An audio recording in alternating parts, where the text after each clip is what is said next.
I got to be honest. This is not the show that I expected to be doing on this Tuesday.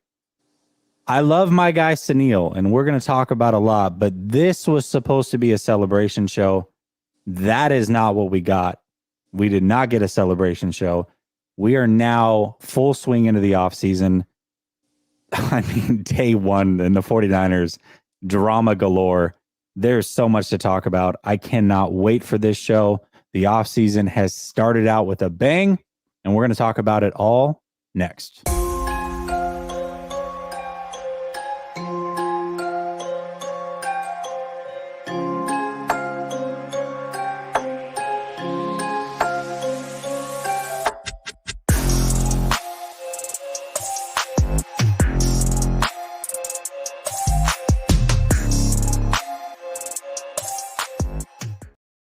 All right, welcome back to Last Second Sports, where we are giving you our take down to the last second.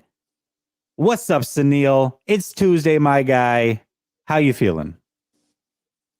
Bruh, what a whirlwind, man. I was super depressed on Sunday. Not necessarily because the team lost, because there was always a chance the 49ers were going to lose to the Eagles, but just the fact that, like, there wasn't really even a chance when you don't have anybody that could throw the ball down the field, 5 yards. It was just a deflating way to lose. Something that we touted as probably going to be one of the greatest games, playoff games, had the potential to be, just a back and forth battle. So that was a little bit depressing. But hey, just like any other 49er offseason, it doesn't give you that much time to sulk because already there's so much drama, so many moving parts, and a lot to talk about, my guy.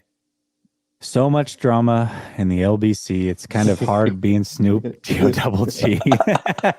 Hey, what's up, Clutch Gene Sports? This is my guy, Marco. Make sure you subscribe to his channel. Doing some good stuff over there. And he's Mr. Insider. He is Mr. Insider. Marco is plugged in. And I get a lot of things from Marco well before it hits the blue check marks on Twitter. So make sure you tap in with Marco. And it was nothing big. You can go check it out. It was on Grant's show. It wasn't. I like Larry. I like Larry a lot. We just disagree on the quarterback situation.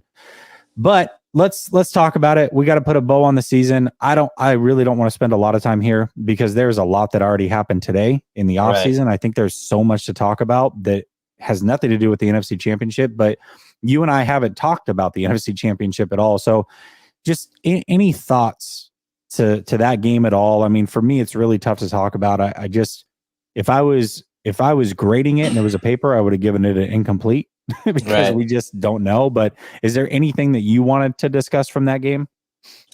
I mean, I know it was highly emotional for the fan base. There was some wild takes, Jesse, about, fans questioning Brock Purdy's toughness, fans questioning Kyle Shanahan play calls. Yeah. It's just kind of like, all right, guys, like literally, we really are going to go at it. Like none of these guys didn't want like to give their all for this. Like not like everybody didn't realize that this was like a once in a lifetime chance with the way that this team was compiled. It was kind of crazy how much people were trying to take, just kind of take advantage of the moments or whatnot. But overall, the game, like you said, incomplete. I mean, there was that little bit of hope when CMC made that ridiculous run and got a tutty, and then the 49ers defense went like ballistic for the next two drives.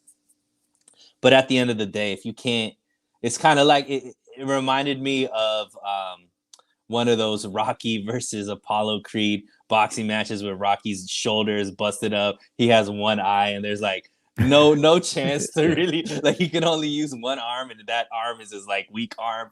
It's like, it was just, the fact that only 31 points went up to me was kind of like, it was just like the defense literally had no hope to not be on the field. And it was just it was Murphy's Law, bro. Anything that could go wrong went wrong in that game. And I guess if you look at it as far as the win streak and all that kind of stuff. Maybe it was a little bit of karma. Who knows? But tough way to go out. I wish at least we could have seen both teams at their best and see who really was the victor. But, obviously God has other plans. Yeah, for sure, man. And that's, that's where it's at. Again, I talked about it in the post game, and I'm not going to put a lot more into it. I think it was a weird game. Sucks it ended the way that it did. And, Philadelphia is on to the Super Bowl. So good luck to them. And, the season's over for us. But there's a lot to talk about. Let's put a bow just real quick on the season.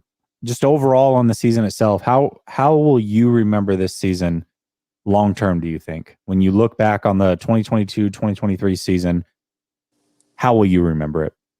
It was a magical one, man. Like, getting CMC halfway through the season, going on the 12-game win streak, going through 3 quarterbacks and still having the type of year that we were able to have, the emergence of Brock Purdy and that storyline, really, both of us kind of felt the same way. There was this is the first playoffs where we felt no nerves. You know what I mean? Like, we just really felt that our team could beat anybody and was favored to beat anybody. And I hadn't felt that way in the 49ers in a while. If I can't even ever remember really feeling like that, where I just felt like they were going to beat anybody.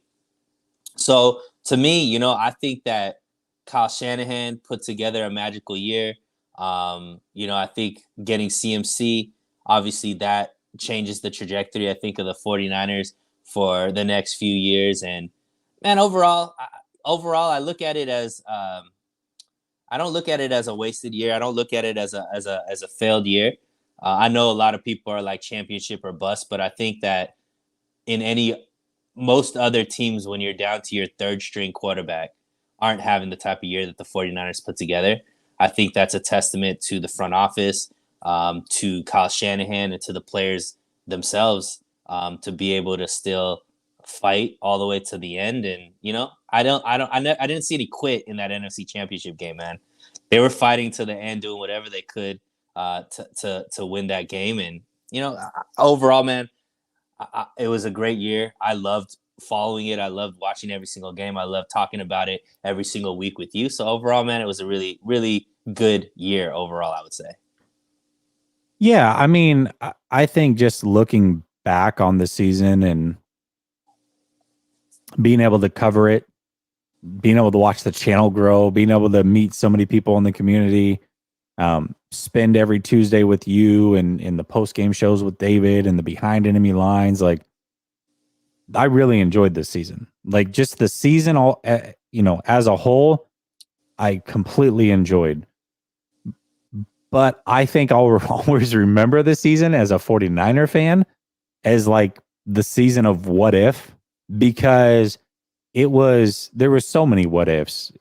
You go through 3 quarterbacks, you get to the NFC Championship, you finally lose that final quarterback, and you don't know what the result would have been.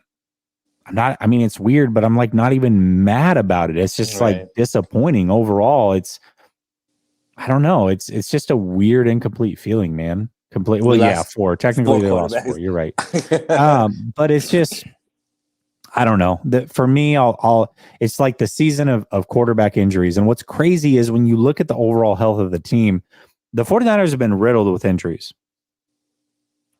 I kept talking about going into this game how great it was because, relatively speaking, the 49ers were about as healthy as they could be. Philadelphia was about as healthy as they could be. Now, yes, I know technically the 49ers were down at their third string quarterback, but he was very capable, right? Mm-hmm. People are already crowning him as the franchise. So he's a capable guy. And yes, Mosley was out, but Lenore's playing really good football. So relatively speaking, the Niners were very, very healthy. And it just, that changed so quickly. Literally drive 1, it was over. And flash of a pan, it's gone. And you have to watch this train wreck for the next 45, 50 minutes. It just super frustrating ending. But the season overall was one that I'll always remember. And for the most part, look at it as a positive. It's just that final game, man. It's like, how do you erase that from your memory banks? The most serious question I have to ask you, does Disney still make the movie? No, you can't now. You can't now. I think you can, man. It's funny. Let me tell you. Let me tell you what the movie could have been. And this crossed my mind when it happened. I said, okay, so Brock Purdy just got injured. Somehow, some way, the 49ers win with Josh Johnson. And then in the Super Bowl, Jimmy Garoppolo comes back and wins the Super Bowl. That right there, talk about a crazy movie ending, would have been the most insane thing I've ever seen in my entire life. But they didn't get that far. So, it is what it is. But how crazy would that have been? I still think Mr. Irrelevant gets made, man. And yeah, I mean, okay, to be fair, it doesn't get made off of just this season. But if he pans out and ends up being a good quarterback over time, I think Mr. Irrelevant certainly gets made. Yeah, for sure. For sure. Because remember that movie with Mark Wahlberg, Unbreakable or whatever? That movie got that's made. True. He didn't really barely do it. Yeah, he was like a special teamer. Rudy wasn't, he was just like that's true. That's true. I think the fact that Brock Purdy made it the way that he did, and even the injury, and I'm sure they'll do, because he had a great interview afterwards. Like, he did. You gotta love the kid, man. He's just a very, amazing human. It's tough to see him go, but I say there's no comeback without a setback. He was up for Rookie of the Year. In a couple of years, he'll be up for Comeback Player of the Year. So that's gonna be his trajectory, I believe. Yeah. No, I mean, he's already far exceeded expectations for sure. Weary Net says, if the Eagles lost their top two quarterbacks, Niners win 31-7. I'll say this, as a fan and talking to Eagles fans and going through the comments on the end of season video or the post game video, I don't mind that Eagles fans are happy for winning. I'd be ecstatic if I was them. They deserve to be happy. They don't have to look back on it and feel sorry for the 49ers or none of that. Be happy your team's going to the Super Bowl. You should be. I have an issue with the arrogance of they beat us at our best and we told you that you couldn't hang with us and we'd smash you and you could. It's y'all average less yards per play than the Houston Texans, who ranked 32nd this year in average yards per play. It's not like you came out and just steamrolled the best 49ers. The 49ers couldn't throw the ball for a full half. They were down to their fourth string quarterback after drive one, and it took a weird fumble for that game to come to an end right before the end of half. It took you that long to put the 49ers away, quite frankly. That right there is not dominance. You may have still won the game. They may, and I don't want to act like, the 49ers would have won if they. I don't know. I don't know the answer to that question. It's just the sheer arrogance that a lot of them have. Now, some have been very reasonable, and shout out to those guys. Again, be happy that your team's in the Super Bowl. But man, to act as if you guys came out and just dominated the best 49er team, that's where I'm like, come on, y'all. You guys are ridiculous. Get out of my face with that. I mean, I agree, but I also kind of love it because this is going to be a rivalry for the next some odd years. The Eagles and the Niners aren't going anywhere. You know what I mean? These are the two best run franchises right now in the NFC. Both of them are set up to be very, very good over the next few years. And, I think that the Eagles and the Niners are going to play a meaningful playoff game. So build the rivalry, man. I would love to overtake the Cowboy-Niner rivalry just because I don't even know if that's a rivalry anymore. Cowboys. It's not a rivalry until both teams win. And right now, Dallas hasn't won. So that's not a rivalry. Right. So I think, that the Eagles fan base is fun, and they got the upper hand this year, but, hopefully they win the Super Bowl because next year it's not going to be so easy. Yeah, and that's just it, right? And KW2421 says, and then seeing the Philly fans saying they would have won even if Purdy had gotten hurt, we'll never know, which is true. The great thing is they play again next year in the link. And I guarantee that the 49er players are going to be so ready for that game, so up for that game. That's a get-back game. So I'm looking forward to that. especially if the Eagles lose the Super Bowl, then they really have no bragging rights. And then if the 49ers beat them again in the regular season, it's like, this is what would have happened if we would have played you healthy. Like, you guys got lucky anyways. So I'm looking forward to that game. That game's going to be a lot of fun for sure. All right, listen, we've put a bow on the NFC Championship. We put a bow on the season. It's off-season time. Let's do it. As much as it sucks to move on, it's time to do so. And somebody who's already moved on is DeMeco Ryans. He is now the head coach of the Houston Texans. A bit of a surprise for me. It's crazy because there was the rumor that he didn't take the interview with them in the first place. And a lot of people, including myself, looked at that as like, why would you want to? You just had Lovie Smith, who did a pretty dang good job. His defense was humming over there. They've got the second overall pick. Things are trending in a good direction, and they fired him after 1 year. Why would DeMeco even want to take an interview? Like, what a dumpster fire of an organization. Well, you come back a few weeks later, and he's the head coach. Chose them over Denver. Denver also apparently offered him the job. He turned it down, and as soon as they did, Peyton was brought in Denver. So DeMeco Ryans is gone. Now the 49ers have a question at defensive coordinator, but this is where it gets really interesting. Vic Fangio, who just a little over a day ago, we thought was also gone. We thought he was going to be hired by the Miami Dolphins. Let's pump the brakes because that is not a done deal. He is going to talk with the 49ers. He has not signed a contract. That report was a bit premature. And there's a possibility we get Vic Fangio. So we're going to go through these options real quick because the two guys that have emerged are Vic Fangio and Steve Wilks. We all know about Vic Fangio. We all know how great he is, and we're going to talk through that. But I'm also going to give you some nuggets on Steve Wilks, who maybe a lot of us don't know about, but I was able to get some information from a couple of the Panthers content creators that I've gotten to know. So let's talk about Fangio first. Losing DeMeco, going to Fangio, how would you feel about going from DeMeco to Fangio? Where would your mind be at with that, Suneil? I mean, that would be best case scenario, right? We've seen what Vic Fangio's defenses have been able to do over there in Denver.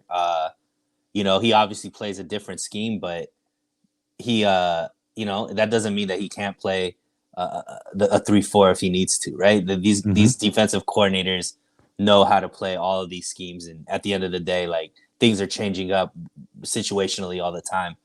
I mean, his leadership, his ability to be successful, and there's no drop off in the sense, like, we know what he's capable of. This would be actually the first time where there wouldn't be a question mark, right? But with Saleh, there was a question mark. With DeMeco coming in, there was a question mark. Fangio comes in, there's no question marks. You know what he's capable of. Instant respect in the locker room. Obviously, to me, that would probably mean maybe some of these internal guys for the 49ers on the defensive staff maybe go with DeMeco because Fangio is going to bring in his whole team. I'm thinking Costa Rica is off limits. Like, I think he's a Shanahan guy. So, that would be obviously something that I would be, worried about. Hopefully, as long as Costa Rica's still there, Fangio would be a home run, man. Yeah, I think Fangio definitely would be a home run. Now, the question is, he runs a 3-4. The 49ers are a 4-3. Shay talks about it. You talked about it. I think there's so many things that you can do. Now, I do think the 49ers would have to get a true nose tackle, potentially, to make the scheme fully work. But one thing we have to understand about Fangio is his defenses have always been elite. It wasn't just with the 49ers. He then went to Chicago, and they were an elite defense. They gave up one season 16.7 points a game. Another season was like 17.8 points a game. The season they gave up the most points was like 21 points, but they led the league in takeaways. His defenses are always top notch. And he helped DeMeco Ryans with the cover 6 this year. He also was instrumental in helping the Philadelphia Eagles. In fact, if you check his wiki, he was technically a consultant for the Eagles. And we saw how that turned out. So the Eagles and what they did, and I think this is where Fangio can certainly mix things up, is They ran a lot of 3-4 under, which is essentially a 4-3. I mean, it's very, very similar. It still allows Bosa to put his hand in the dirt and not be in a 2-point stance and rush the quarterback. They can run a 5-2 front. They can run a 4-3. I mean, there's so many things that they can do, and I don't think Fangio would be afraid to do any of them. And he's going to put his players in the best position to be successful. So if we're worried about scheme in 3-4 versus 4-3, do not worry about that. That should be the least of your worries. The 49ers will figure it out. I guarantee they will figure it out. Those conversations will be had. I think Chris Kocurek will be important and instrumental in those conversations because he is the D-line coach, and how comfortable is he in teaching some of these schemes. So do not stress about that. That'll be figured out. So he's a great option. The other great option is Steve Wilks. And I don't know if you know anything about Wilks, but I learned a lot about him in the last few hours. He was the interim head coach of the Panthers. Right. And I reached out to a couple people over there and got a lot of information. And I got to be honest with you, if it's not Fangio, I am actually almost as excited about Wilks if he is the guy. So it's a little bit long, but I think it's worth hearing. So I said, I need to know about Wilks. He's our possible defensive coordinator. And here was the responses that I got. Said, look, as a DC, he'll bring intensity as well as accountability. He was our defensive back coach on our Super Bowl run and a key reason why Josh Norman had the successful breakout season. As you see the effect D'Amico had on your defense, he had on our entire team. Philosophy-wise, under Rivera, he was an assistant head coach, and our system at the time was a 4-3 hybrid. He has the gift to inspire and motivate you to play better than you are. Look at our season this year. This guy is special and well loved here. Definitely a great pickup. Also got this response. His specialty is the defensive backs. He's definitely going to elevate whoever is the corners or the safeties. He is also a big reason that J.C. Horn looked so good as well this season. You're getting a gem that I really wish we had kept. And then I asked about, is he a zone guy? Is he a man guy? Wilks is a zone guy all day long. We ran a ton of zone. That's what he does best. So the overall concept of the team doesn't change much when you bring in a guy like Wilks. He's also a little bit older. I think he's 53 years old. He has a ton of experience and a little bit different philosophy. Interesting to me that the 49ers put a lot of emphasis on that front seven. That's how they draft. That's where they build their team. But his specialty is the back end of the defense, which I think is a perfect pairing for the 49ers because that front seven is elite. They have a great coach in Kocurek. Those linebackers are top-notch. We know that. If anything, we talked for years about the defensive back room and how do they improve there and why not put more emphasis there? Well, if he's that great of a coach on the back end, he's going to get the best out of those guys too. So now your defense is about as good and complete as it can be. So I say all this to say that D'Amico Ryans is going to be missed. I think we all love D'Amico Ryans. I think we love his energy. We love what he brought to this team. But if the replacement is Vic Fangio or Steven Wilks, the 49ers are in great hands. And this defense, in my opinion, in either of those scenarios, does not take a step back. And I think that is good news for the San Francisco 49ers and for us as fans. Yeah, and I mean, look, one thing that I think is unapproachable or reproachable from Kyle Shanahan is his abilities to pick the right coaches.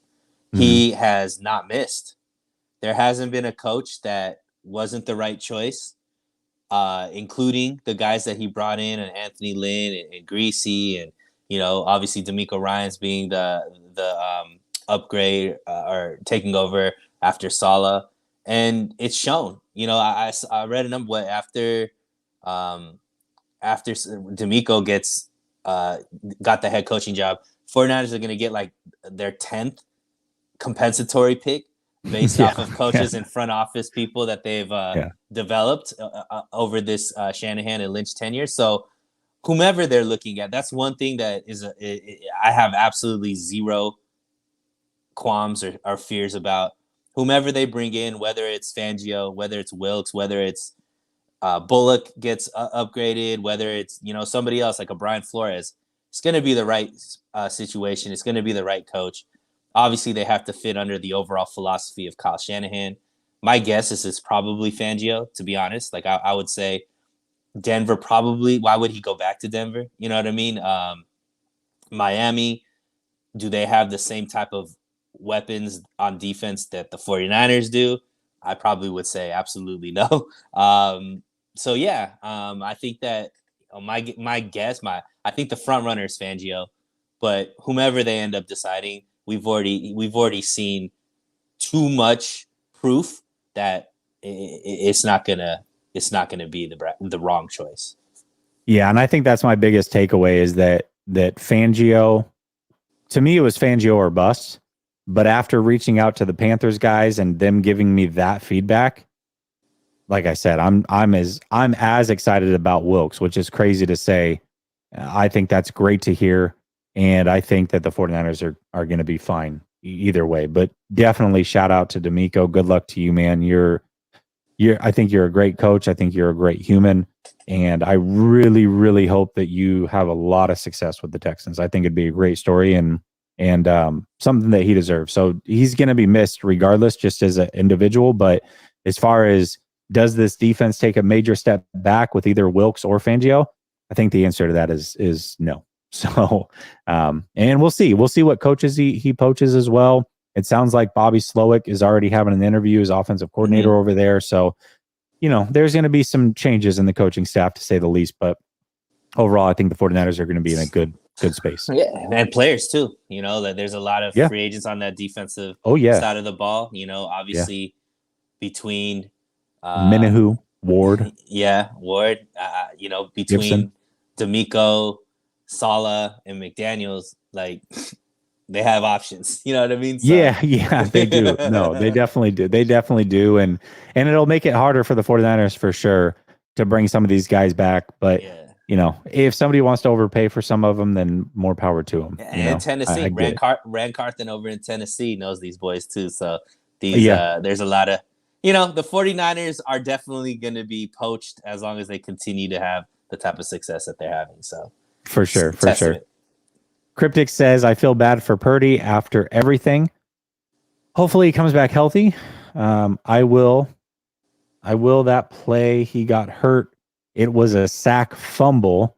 So who knows how the rest of the game would have been. Yeah, I mean, I think that's the hard part is we just don't know. It's like I said, it's an incomplete feeling. It's an empty feeling, but definitely. I also want to say, and I said this on Twitter, but Purdy, dude, I mean, guy's a total class act. And that's what really excites me the most is that I think either way, whether it's Purdy or Lance, if either one of them can pan out, not only are you getting your future as a young player, but you're also just getting a good person who says the right things and knows how to be a leader.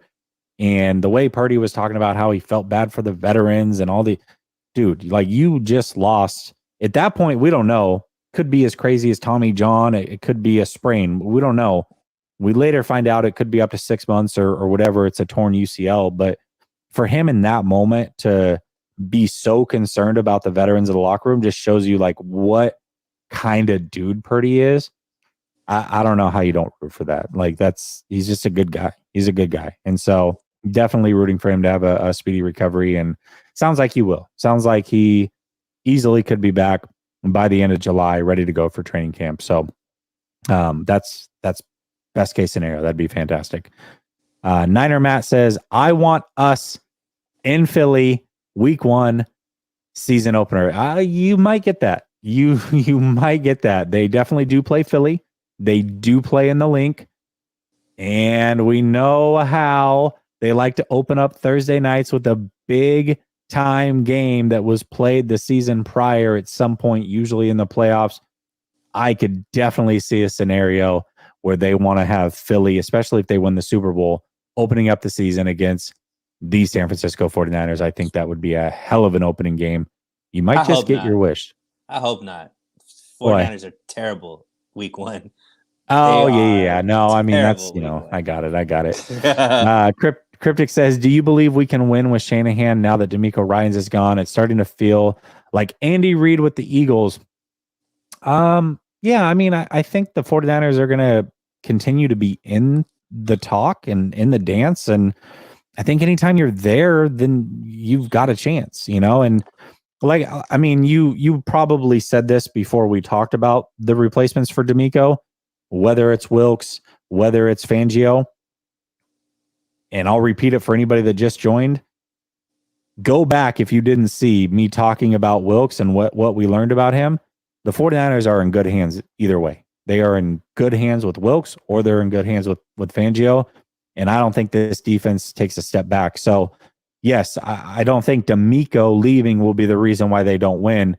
There might be other circumstances, and maybe it is an Andy Reid situation where he has to go somewhere else to win. I don't know. But anytime you are in it and you're this deep in the playoffs, you always have a chance. And I think this 49er roster is good enough for them to continue to make these runs, at least for the next couple of years. Can I touch on that a little bit? Because I always comp Kyle Shanahan to Andy Reid. But there's one big difference between Andy Reid's run with the Philadelphia Eagles and Kyle Shanahan's run with the 49ers. And the one difference is one had a Hall of Fame quarterback. So when the Eagles are looking at Andy Reid and all those NFC Championship games, they had always a killer offensive line, killer defensive line, talent all around on the ball, and a Hall of Fame quarterback. When you're looking at that and you're constantly just getting to the NFC Championship game, got to the Super Bowl, lost the Super Bowl, it's easier to be like, okay, maybe we need to change things up because talent isn't the issue. I don't know if we've ever looked at Kyle Shanahan's team and been like, this team should have beat that team in the circumstances that were there. Like, we've been in situations where we're like, 10 points up against Kansas City, like, we should have won that game, right? But I don't think the 49ers were favored going into that game. Maybe, I don't remember. I definitely know we didn't have the better quarterback in that game, right? This game, can you really put on Shanahan? Like, he had 0 quarterbacks against one of the best defenses in the league. You know what I mean? So I don't think we could look at Shanahan and start questioning, can we win with this guy? I do think that, who should be the quarterback is going to be a big question because we just saw Jesse, when you give an all-pro running back to a team that runs the ball a lot, how much that changes the offense. Maybe it's time to be like, maybe we need a supreme talent at quarterback, and maybe that changes the trajectory as well. Maybe it's not about just trying to get the best out of average. Maybe it's time to go all in and just get a supreme talent. So I don't know, but I think that until I think that still Kyle Shanahan has done amazing, and I don't think we should question whether or not we could win with him. I do think that, there might need to be some personnel changes, though, as far as player-wise. Yeah, I mean, I understand the question because they haven't won with them, right? Like, so I think it's a fair question. And even in the short snippet of this game, we saw the mismanagement of little things from Kyle. I mean, we saw that he didn't challenge a play that was huge. And even if Purdy had stayed healthy, I mean, maybe that play was the difference in winning and losing the game. We don't know. It's impossible to say. But nobody would have challenged maybe they win that the play. game. Nobody would have challenged that play. Oh, I see. This is where I disagree. So let me put this out there real quick. So he said himself twice in his post-game press conference. He said twice, I thought about doing it because, we didn't know for sure. And I thought about doing it, but I didn't get any answers and I didn't want to waste the time out. So I ended up not doing it, but I thought about it. He said that twice. Right. He went into half with all of his timeouts. So wait a minute. You didn't want to waste a timeout, but you didn't even use a timeout in the first half. Like, come on, man. Like at some point, like you do have to step outside the box and notice what's happening in front of you. Worst case scenario, you're wrong. You lose a timeout. Your defense has a minute to recover from what just happened, at least, and kind of get their mind right and get ready to play, inside the red zone and try to get a stop and hold them to 3. Best case scenario, the call gets overturned, but like you have to be willing to on the fly make a difficult decision, which honestly, I don't think that was that difficult of a decision. I think that's a decision that you just go with. And if it works out, great. If not, worst case scenario, you burned a timeout and you gave your defense some time to recover from a huge 4th down play that they just gave up. Again, I'm not putting the game on him because of that. We saw what happened. A lot of people want to blame him for Purdy getting injured. I'm one that is usually willing to jump down his throat. But when you really break down that play, Purdy had 3.47 seconds to throw the ball. That's plenty of time. If you look at the all 22, Aiyuk was breaking open. If he throws it a half tick earlier, he doesn't get injured. If he steps up into the pocket, which I think he could have done, he doesn't get injured. I think doing that again once you were down to Josh Johnson was kind of stupid. But either way, I just think that it's the game management things that when you get this deep into the playoffs, those game management things can be the difference between winning and losing. And like I said, there wasn't a lot of choices to be made game management wise in that game. There just wasn't. And I think the 2 scenarios that he could have made better decisions, he flubbed up both of them. That's just me personally. So I think it is a fair question. I just think that's 2020 vision when you're just taking half of it and not taking in the full perspective. So the reality is he said he saw it. There was a second part to that answer, but the replay he said looked like a catch. So in that, it's like, all right, I'm going to waste this. Now you're saying, okay, it could have recovered and all this kind of stuff. But the reason why no timeouts were used at the end of the game is what happened on the last drive. There was a fumble by Josh Johnson but those timeouts, if let's say he only had 2 timeouts and they're going down the field and whatever, and there's a timeout missing, then all of a sudden now people are questioning, why did you do that challenge on a play that clearly was a catch or whatever?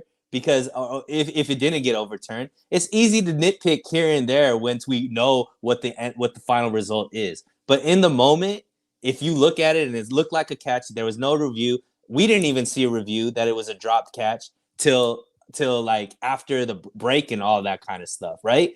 So that review never came out for them to look at it. So to me, I just think like those are the places where we're nitpicking, where it's just like, okay, we know what the final result is, so we could go back and then question that. To me, those 3 timeouts would probably be very important. It would give Josh Johnson more of the field to be able to throw to with that extra timeout. Unfortunately, he couldn't handle the snap, and so all of that went. But think about if they were able to drive down and score a touchdown with that extra timeout. What would the game be looking like at that point? Right? So it's just like I just think that we're just going one way 2020 type vision. I just think damned if you do it, damned if you don't type of thing when it comes to Kyle Shanahan, because people have that kind of thought process about him. Yeah, but one thing we also did see was the way that Smith acted after the catch. Like sure. he wasn't sure. And I mean, hell, who knows what he's thinking? He's either thinking, I'm not sure if I caught it, or, oh, no, I know I didn't catch that ball. Either way, let's hurry up. He's saying, let's hurry. Receivers don't do that unless they're questioning it. So if the guy who caught the ball is questioning it, we know we're on the road. We're not going to see the replay we want to see. We're just not. They're not going to show it. So let's just slow things down. Let's call a timeout and figure this out and see if the replay comes through, or let's just challenge it. It's like if you don't want to burn a timeout, I don't know what to tell you, because timeouts are great, I guess. But like at the same time, again, is one timeout really the end of the world in the first half? Probably not. You're getting the ball to start the second half. And if you don't want to burn a challenge, I understand that, then burn the timeout and let's watch the replay for a little bit. I don't know. I think it's completely fair to question that call. Some of the other stuff I'm not necessarily going to question them on. And again, I also just said, yes, I think they can win a Super Bowl with Kyle. But